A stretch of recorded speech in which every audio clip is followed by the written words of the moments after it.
Today, I wanted to talk to you about something people often wonder about when dealing with narcissists, and that is, who do narcissists target?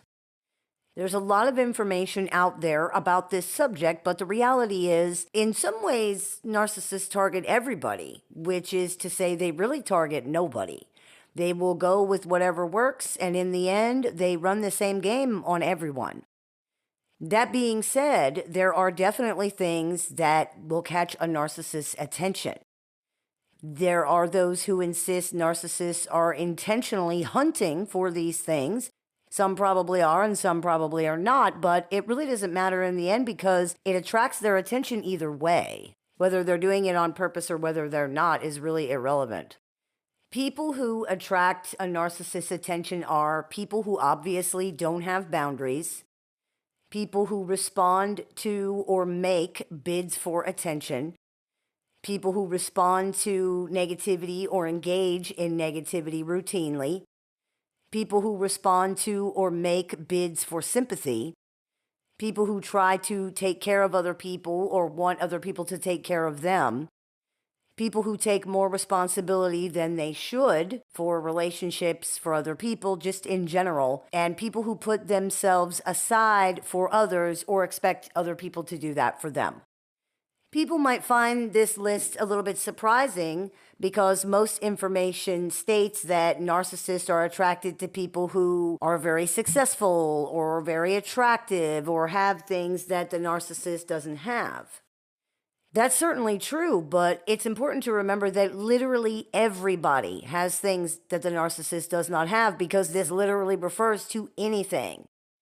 If you have a pair of shoes that they don't have, this triggers and provokes envy in narcissists. That is not usually enough in the end to attract their attention, and it definitely is not enough to hold their attention. They are looking for more than just things. Lack of boundaries is a waving green flag to narcissists. People who don't hold boundaries against the behavior of other people and don't place enough boundaries on their own behavior are often targets for these personalities.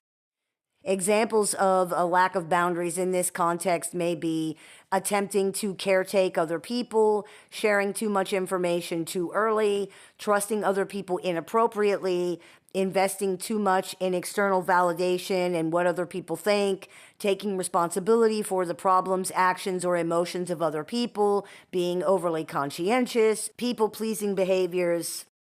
These things signal to narcissists that the person engaging in them may be willing to take care of them, essentially, and that is what they're actually looking for in many situations.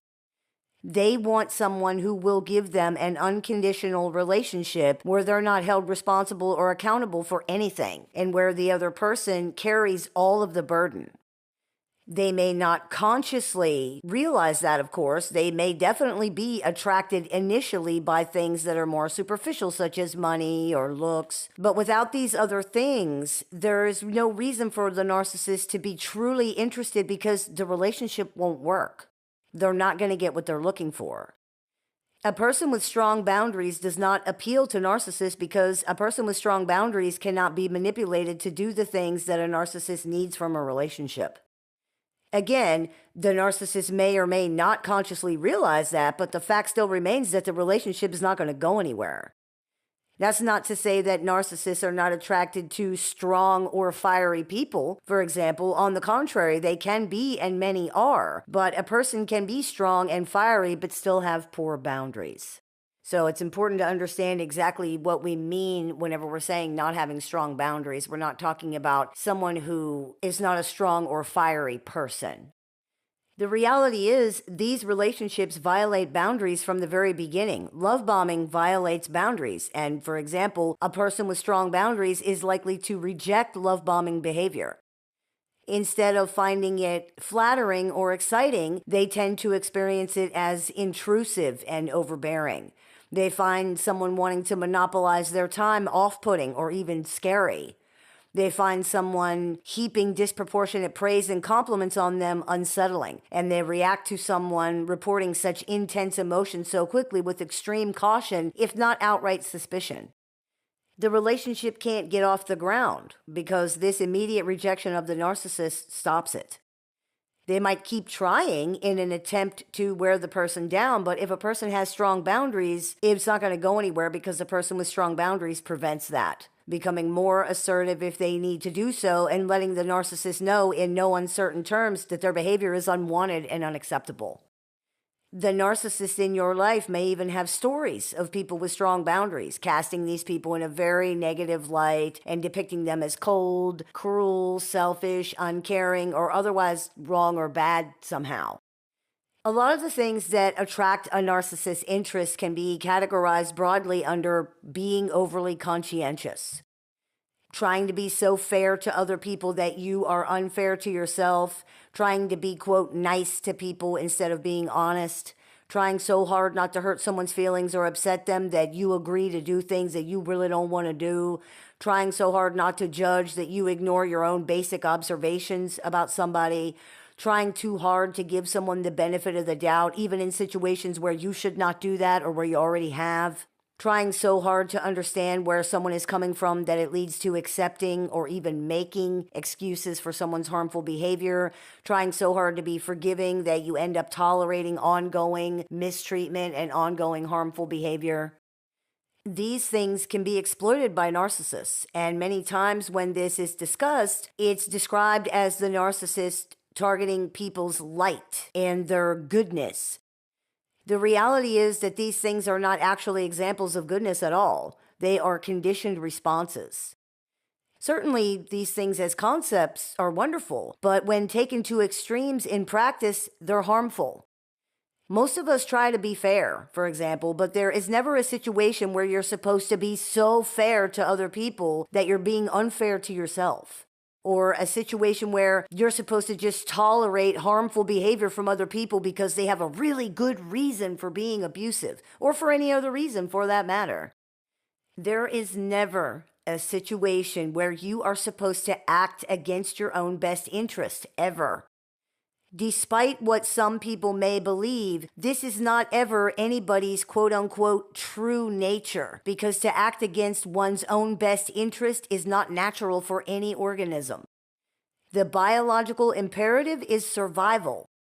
Now, often people will then say, but that's how I learned to survive. And that is how we know it's a conditioned response, not their quote-unquote true nature. The true nature of all organisms is to get out of dangerous, harmful situations. Narcissists are seeking people who will routinely act against their own best interest, because if somebody won't do that, they're not going to stay in the relationship. Why would they? The relationship is one-sided, toxic, and harmful. The only reason anyone ever does stay in these relationships besides fear is because they've been conditioned to believe that their responsibility to the narcissist is more important than their responsibility to themselves. Many narcissists don't realize they're looking for that in other people, of course. They're not the most self-aware people on the planet. However, the relationship literally cannot function any other way. It cannot function if the person will not do that. The narcissist views a failure to do it as a deal breaker, proof that the other person does not care about them. And of course, even if the narcissist doesn't end a relationship under these circumstances, the other person will, because they refuse to act against their own best interest, and staying in the relationship requires them to do that. People who respond to bids for attention will also attract a narcissist's interest, as will people who engage in bids for attention themselves. Attention is the currency of the pathologically narcissistic personality. People who give attention or seek attention are always vulnerable to narcissists and their manipulations. This is because in the narcissist's estimation, there is perhaps no more valuable commodity. If you give them attention, they will continue to seek it from you. It's kind of like finding a fishing hole where you know you are guaranteed to catch a fish every time you go there. So when you go fishing, why wouldn't you go there? People with strong boundaries thwart these attempts by not responding to them at all. They're like a dry fishing hole. For example, if a person with strong boundaries has a narcissistic sibling and the sibling makes cryptic comments during a conversation, they ignore that. They don't follow up on it. They don't try to figure out what it means. Or if they see a dramatic social media post from somebody, they don't engage. They don't react to trolls, online or in real life.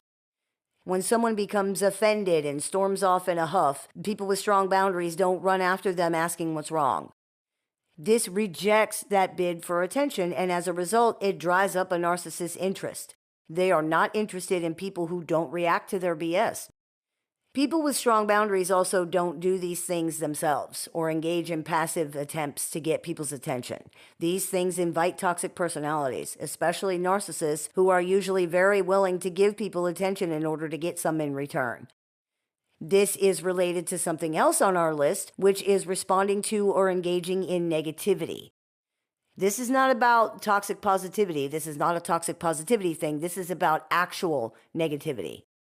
Negativity attracts narcissists. There's a whole podcast on this channel about that. When you think back about conversations with this person, you may very well find that the best conversations you ever had with them was where you were both talking about something you don't like. They are often happy to bash, berate, degrade, make fun of, gossip about, or even attack others, including people they don't know. If we are having a bad day and we decide to vent our anger on social media, for example, or if we feel that we really need to talk about something bad that happened to us, this can unwittingly invite the attention of narcissists in a big way, because this is the only category of emotions they really seem to be able to understand, and they are happy to commiserate. Or on the flip side, they are happy to engage in some virtue signaling to somehow make themselves look better, either at your expense or by comparing themselves to whoever or whatever that you're angry about and that you're talking about. They may even offer to act as a flying monkey on your behalf, or do so of their own volition to try to impress you with how strongly they've taken your side. Unfortunately, many people do find this impressive or flattering, at least initially, but the reality is that it's toxic and it's inappropriate. When we have strong boundaries, we don't vent in unsafe places or to unsafe people, and we find the level of quote-unquote support that we receive from narcissists in these situations unsettling, because it's often inappropriate and disproportionate. It's more about venting negative emotions and punishing other people than it ever is about support. It's the same with anybody who chronically shares negative stuff, even when it's sincere, whether they're a narcissist or not.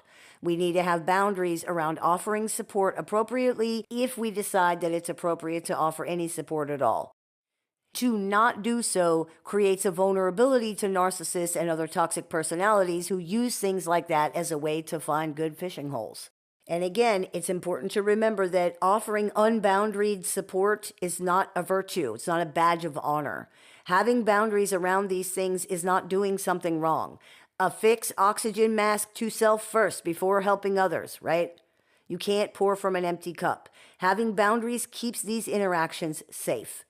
Not having them invites toxicity, because there are people who, intentionally or unintentionally, will use your well-meaning attempts at offering support to push you into a role that you do not want to be in. It is the same with bids for sympathy. We need to be careful engaging in or responding to bids for sympathy, because just like engaging with negativity, this gives narcissists a way in. These are all things that narcissists can take advantage of because they are predicated on the idea that people are being sincere, and many of them are, but some are not, and that's why we need boundaries. All of these things signal to narcissists that a person is willing to take responsibility for things that don't belong to them, which is exactly what they're looking for. They may not view it that way. For example, with making bids for sympathy, narcissists may view it as finding someone to lean on, or a cry for help, or seeking support, and in some ways, that's probably sincere as far as how they view their own motives. However, in practice, it's usually much, much more than that. For instance, genuine cries for help don't involve trying to manipulate emotional responses out of people with stories that are exaggerated or not even true. People who are genuinely seeking support don't need others to bash or even attack the person that they're angry at or upset with. Having someone to lean on generally doesn't require that person to take responsibility for someone's emotions or feelings or anything else. This is the situation that narcissists create because they become dependent immediately on the supply from the person offering the sympathy, and because they can't manage or deal with their own emotions.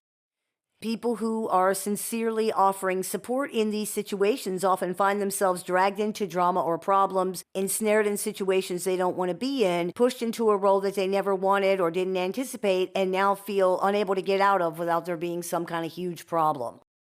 Even when we are the ones initially receiving sympathy and support from what appears to be a well-meaning person, this can be the outcome when they are a narcissist who took this as a way in and has quickly become the one who requires the continuous support. Having general boundaries around how we offer emotional support to others and how we receive it helps enormously with making sure that this does not happen. Similarly, we need to have boundaries around caretaking behavior, both our own caretaking behavior and that of other people toward us. Caretaking in adult relationships creates an unequal dynamic, and as such, it generally leads to unhealthy outcomes. As adults, each person in the relationship, no matter what kind of relationship it is required to take care of themselves. They are required to address their own problems, fulfill their own needs, support themselves, take responsibility for their own emotions, choices, behaviors, make sure they're not actively harming other people. When someone refuses to do these things, they are placing that burden on the other person and making them the only adult in the relationship. When that person accepts the burden, they're accepting that role, which not only places too much on their own shoulders, but it diminishes the other person because they're not being treated as an adult or expected to behave as one. They are being allowed to remain in the relationship, but to continue to function below the level of what is required from an adult, as if they actually are a child. This undermines the relationship completely, with enabling and codependent dynamics, fostering an environment where mistreatment and toxicity can run rampant. Ironically, many narcissists will accuse other people of treating them like children, when the reality is that these folks simply cannot meet the basic requirements of being an adult. Placing adult expectations on them results in failure and disappointment. As we discussed in the video, Damned If You Do, many narcissists want the benefits of being an adult without any of the responsibilities. It's as if their idea of what being an adult entails is what children think being an adult is like, where you just do whatever you want whenever you want, and you stay up all night, and you eat ice cream for breakfast, and you never have to do anything you don't want to do. Narcissists end up being interacted with like children because they are behaving like children, and they resent that enormously. They believe the problem is you. Adults who cannot show up in relationships as adults should not be in adult relationships. It's that simple. Allowing another adult to be dependent on you in this way is not helping them. And for those who participate in these dynamics, but then they get upset when they feel like they're the only adult in the relationship, you are the only adult in the relationship. That's the role you accepted by continuing to engage and participate in this dynamic. That doesn't excuse this person's behavior, of course. Nothing does. But if you choose to have a relationship or interact with this person, that's the way it's going to be. It is what it is. Either accept that and stay, or accept that and leave, but don't keep expecting it to change. That's not how this works. This is where having good, solid boundaries around relationships and what we expect from other people is a huge help. When we have strong boundaries, we don't accept responsibility for other people in this way. We don't participate in codependent dynamics. We don't have relationships with people who cannot show up in these relationships as adults. And we don't have them with anybody, including family. There are many people dealing with parents who do not behave as adults, for example, and having solid boundaries helps you protect yourself in these situations. You do not have to just put up with it. You do have a choice. You can put limits and boundaries on the relationship. When we stop taking responsibility for the thoughts, feelings, choices, and outcomes of other people, it becomes easier to draw boundaries because we can see more clearly what we're responsible for and what we're not. We have a responsibility to the feelings of other people. We are not responsible for them. This means that we have a responsibility to be considerate of the feelings of other people, but we're not responsible for fixing or managing the way others feel, and they are not responsible for these things for us. Dealing with narcissists usually causes these lines to get very blurred because narcissists do not have boundaries in this area, and often neither do the people around them. Narcissists feel that others are responsible for their feelings. For example, they require others to provide reassurance and validation to keep them feeling good, and they view any deviation from this as an attack and a failure on the other person's part. This is why if you try to bring up an issue or anything that makes a narcissist feel even slightly uncomfortable in any way, you might be accused of abusing them. They believe it's your responsibility to manage their emotions for them in this way, and you failed at it. Clearly, because they feel discomfort. Clearly, you failed. Similarly, they generally refuse to take responsibility for their feelings and reactions, requiring other people to change all of their behavior in order to prevent the narcissist from experiencing discomfort. Again, they believe it is your responsibility to manage these emotions for them in this way, and you failed. You're attacking them. You're mistreating them.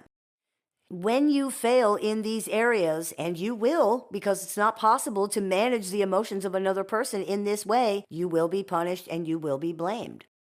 There is no way to prevent this from happening because what you're being asked to do is impossible. The way to deal with this, if you cannot exit the relationship or the situation just yet, is to understand that it's impossible and therefore not your problem. All you can do is take responsibility for your own actions and your own choices. You cannot also take responsibility for the other person's reactions and choices because you have no control over these things at all. Anyone who tells you that you do is either wrong or lying. Everyone has a choice regarding how they will react to things, and their choice is based on their stuff, not yours. For example, if you tell somebody "fuck you," and in reaction they slap you, you are responsible for saying what you said, but you are not responsible for their choice to slap you, period. This is a favorite claim of abusers, and it's false. They could have chosen to react some other way, but they didn't. That's on them. They are responsible for that, whether they agree with this or not. Everybody is responsible for their own actions. When we know this, it prevents people from using this kind of emotional manipulation against us successfully. It prevents them twisting us all up inside and confusing us. We can see that we did not fail in the way that they're telling us we did because we're being asked to do something that's impossible, which is the whole reason why it isn't our responsibility. It can't be because we have no way to control it. If we did, we would be able to change it, and we can't. Someone else saying that they think we should be able to change it has nothing to do with reality. You don't have to give people what they want or what they think you should give them just because they want it or just because they think you should. You don't have to do that. Knowing this also helps us stand in our own power because we can see that we are in control of our own actions and choices. We might have made choices that we felt were easier at the time, or to try to avoid mistreatment or to avoid discomfort, but we always had a choice. This is the key to the whole thing. For example, people have asked, how is it that I feel like the narcissist can control me, but I can't control them? The answer is that narcissists are not actually controlling anybody. People are agreeing. They're agreeing to do what the narcissist wants, often because narcissists react aggressively and horribly to people not agreeing. It feels easier and safer to just agree to do it. It's not easier and safer, actually, because it reinforces the dynamic, and over time it just makes things worse, but it feels easier and safer in the short term, in the moment, to just give in and agree to what the narcissist wants. The reason you can't control narcissists in this same way is because they will not agree. It's as simple as that. They will not agree to do what other people want. Where you are agreeing to do it out of love or guilt or obligation or fear or because you're trying to keep the peace or whatever, they will not do that. That's it. It is as simple as that. The reality is then, the perception that narcissists are controlling others or controlling anything is completely predicated on people agreeing to do what the narcissist wants. If they don't, the whole illusion falls apart. That's a big reason narcissists react so strongly to the word no. It demonstrates that they really have no power at all, because if a person says no and sticks to that, the narcissist can't change it. They can't control it, and they know that. All they can do is attempt to convince, bully, or otherwise force people into agreeing to do what they want. If that fails, that's the end of it. This is the crux of the entire thing, and it is the real answer to the question of who narcissists target, if it can be said that they target anybody. It really has nothing to do with external trappings or material things. It isn't really about kindness or goodness or taking people's kindness for weakness or anything like that. Whether this is conscious or not, narcissists are not interested in people who understand their own power, period.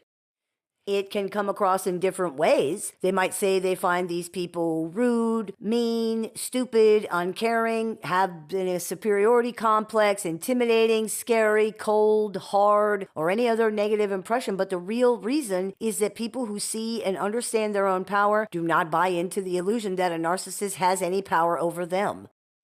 Pathologically narcissistic personalities are not interested in relationships with people who can see through the illusion, or even worse, who never buy into it at all.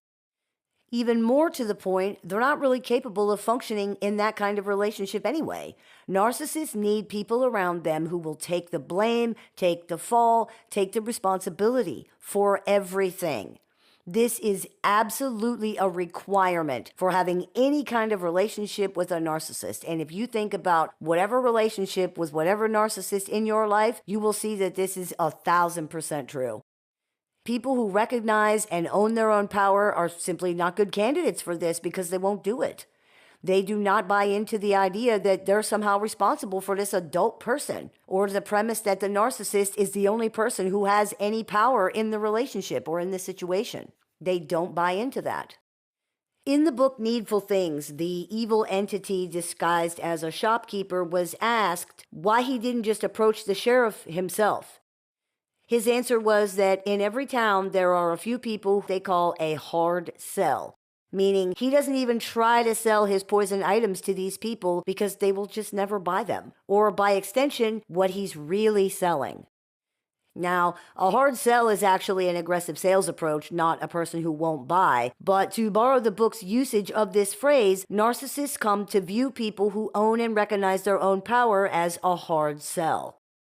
They will never buy what the narcissist is selling, no matter how aggressive the narcissist's approach is. And in order for the relationship to work, the other person or people must do that.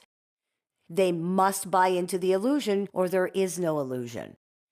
It's a pretty neat trick on the surface of the thing, but it's inherently weak in a basic fundamental way because it requires the other person to agree to go along with it in order for it to work. It's like that picture of the 800-pound police horse whose reins are tied to a stupid plastic lawn chair. If Oz, in The Wizard of Oz, when the good witch told Dorothy in order to get home, all you have to do is tap your heels together 3 times. Dorothy said, well, why didn't you tell me this before? And the good witch says, because you wouldn't have believed me. You had to find out for yourself. Sometimes we're only being controlled because we think we are. Sometimes the change that we struggle against the most are only in our mind.